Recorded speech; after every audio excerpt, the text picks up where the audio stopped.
impressive in that you know that they're going to play up against G2 that well. But when it came down to Longzhu and IMT, they're the one team aside the GIGABYTE Marines that actually decided to go against the meta a little bit. No tanks on their composition. They try to deny the Jarvan away, and while it looked a little bit shaky at first, they were able to claw back quite easily.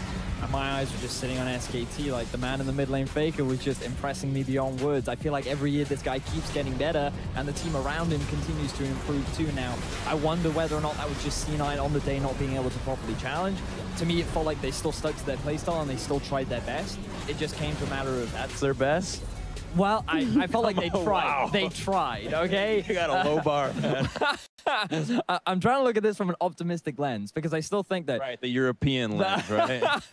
But the thing is, I think that Cloud9 still has a lot of potential in the group, but for SKT, they're looking extremely dominant. And I think that playing through the mid lane is not the best avenue to try and win games. You do know SKT's 18-2 all-time in group That's very true, yes. In 3 years, they've only lost 2 games in group Flash Wolves as well, yes. Yeah.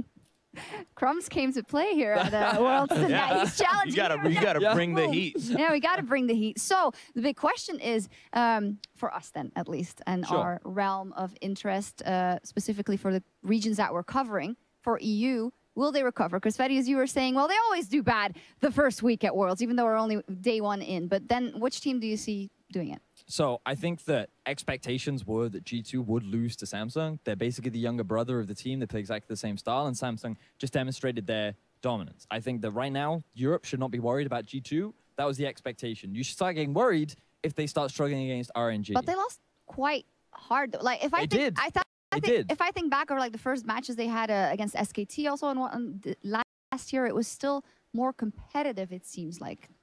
I feel like that right now, given the meta, you had 2 teams that literally play exactly the same way, and Samsung just has more experience and arguably stronger individuals. Well, that actually brings up a point that maybe you just can't beat Korea if you try to keep playing Korean style all the damn time, right? Marines, every team keeps trying to, G2 and TSM, the #1 teams from Europe and NA, keep trying to play the Korean style. It's like, oh, we're going to go mid and late game, we're going to play them, then they face